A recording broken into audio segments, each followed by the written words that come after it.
Hello दोस्तों, स्वागत है आपका हमारे चैनल पर।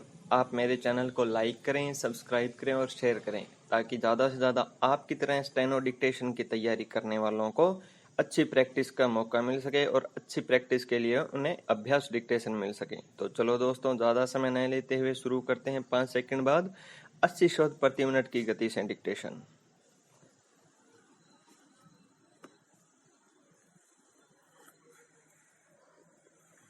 देश में समान नागरिक संहिता एक बार फिर बहस का विषय बनी है। यह चर्चा तब से और होने लगी है जब बीते दिनों एक संपत्ति विवाद मामले में टिप्पणी करते हुए न्यायमूर्ति दीपक गुप्ता व न्यायमूर्ति अनिरुद्ध की पीठ ने कहा कि सुप्रीम कोर्ट के कई बार कहने के बाद भी देश के सभी नागरिकों के लिए समान नागरिक संहिता लागू करने का अभी तक कोई प्रयास नहीं किया गया है। पीठ ने फैसले में कहा कि गोवा भारतीय राज्य का एक बेहतरीन उदाहरण है जिसमें समान नागरिक संहिता लागू है। सभी धर्मों की परवाह किए बिना यह लागू है, वह भी कुछ सीमित अधिकारों को छोड़कर। गोवा में पुर्तगाली नागरिक संहिता 1867 लागू है, जो उत्तराधिकार व विरासत के अधिकारों को भी संचालित करती है। आज जब प्रधानमंत्री एक देश एक विधान की बात कर रहे हैं, तब नागरिक संहिता की जरूरत और बढ़ जाती है। सही अर्थ में यही पूरे देश में एक समान कानूनी व्यवस्था कायम करने में सक्षम हो सकेगी। गौरतलब है कि 1985 के शाहबानो व 1995 में सरला मुदगल मामले में सुप्रीम कोर्ट द्वारा समान नागरिक संहिता पर टिप्पणी से भी इस मुद्दे ने जोर पकड़ा था, जबकि पिछले वर्ष ही 3 तलाक पर ऐतिहासिक फैसले के बाद भी इस मुद्दे को हवा मिली। संविधान के अनुच्छेद 44 में उल्लेख है कि भारत के किसी भी राज्य क्षेत्र में समान नागरिक संहिता लागू करने की जिम्मेदारी केंद्र सरकार की होगी। आज देश में भिन्न भिन्न कानून लागू है।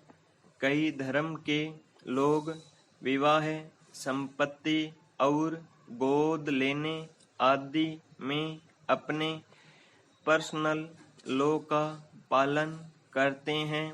मुस्लिम, ईसाई व पारसी समुदाय का अपना पर्सनल लॉ है, जबकि हिंदू सिविल लॉ के तहत हिंदू, सिख, जैन और बौद्ध आते हैं। संविधान के अनुच्छेद 25 का हवाला देते हुए कहा जाता है कि संविधान ने देश के सभी नागरिकों को धार्मिक स्वतंत्रता का अधिकार दिया है, इसलिए सभी पर समान कानून थोपना संविधान के साथ खिलवाड़ करना होगा। समान नागरिक संहिता की बहस भारतीय संविधान में निहित धर्मनिरपेक्षता और धर्म की स्वतंत्रता को लेकर है। संविधान की प्रस्तावना में कहा गया है कि भारत धर्मनिरपेक्ष लोकतांत्रिक गणराज्य है। धर्मनिरपेक्ष देश में धर्म के आधार पर किसी के विरुद्ध भेदभाव नहीं किया जा सकता। भारतीय संविधान मजबूती से लैंगिक समानता का पक्ष लेता है, पर आज़ादी के 70 साल बाद भी आदर्श समान नागरिक संहिता को हासिल नहीं किया जा सका है। अगर समान नागरिक संहिता का कानून लागू किया जाए तो यह भारत में लैंगिक न्याय व समानता की दिशा में एक बड़ा कदम होगा, जो हमारे लोकतांत्रिक मूल्यों को मजबूत करेगा। लेकिन यहाँ इसके पक्ष और विपक्ष में कई सवाल खड़े होते हैं। यह तो मानना होगा कि एक देश एक समान कानून की जरूरत तो है। समान कानून लागू होने से देश की राजनीति पर भी असर पड़ेगा। राजनीतिक दल वोट बैंक वाली राजनीति नहीं कर सकेंगे और वोटों का ध्रुवीकरण नहीं होगा। रोटी, कपड़ा और मकान जीवन में जरूरी है। बढ़ती आबादी इन मूलभूत सुविधाओं के प्रति चिंता खड़ी कर रही है। हालांकि अब लोग छोटे परिवार का महत्व समझने लगे हैं, फिर भी आबादी तेजी से बढ़ती जा रही है। इसका बोझ उपलब्ध संसाधनों पर भारी पड़ सकता है और आम जनता प्रभावित हो रही है। रोजगार का संकट गहराता जा रहा है। बढ़ती आबादी की रोकथाम के ठोस प्रयासों की जरूरत है।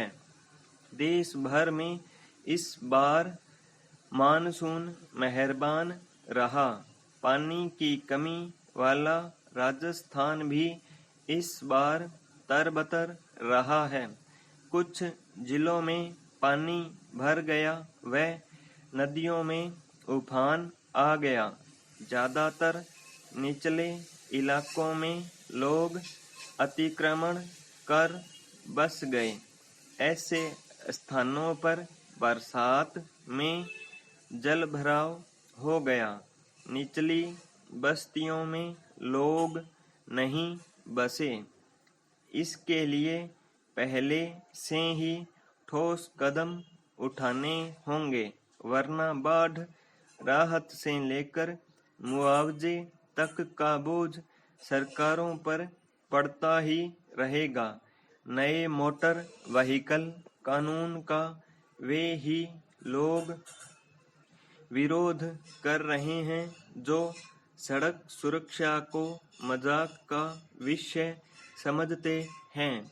दुनिया के दूसरे देशों में भी यातायात नियमों के उल्लंघन पर सख्त सजा का प्रावधान है। हमारे यहाँ तो हिट एंड रन के मामलों में भी सालों गुजर जाने पर पीड़ितों को न्याय का इंतजार करना पड़ता है। लोग यह क्यों नहीं समझते कि जान है तो जहान है। हर बात का विरोध करना लोगों की प्रवृत्ति हो गई है। सरकार बार बार अपील करती है कि पॉलीथीन थैलियों का उपयोग न किया जाए। अगर सरकार इन थैलियों के उत्पादन पर ही सख्ती के साथ रोक लगा दे तो न रहेगा बांस और न बजेगी बांसुरी। जब पॉलीथीन थैलियाँ लोगों को आसानी से उपलब्ध होंगी तो उनका इस्तेमाल होगा ही। जब तय मापदंड में नहीं आने वाली पॉलीथीन थैलियों का उत्पादन ही बंद कर दिया जाएगा तो इनका उपयोग स्वतः ही बंद हो जाएगा। हमारे देश में हर साल हर समय पर रक्त नहीं मिलने के कारण करीब 15 लाख लोग मौत के शिकार हो जाते हैं। बड़ा कारण लोगों में रक्तदान के प्रति जागरूकता का अभाव है। स्टॉप।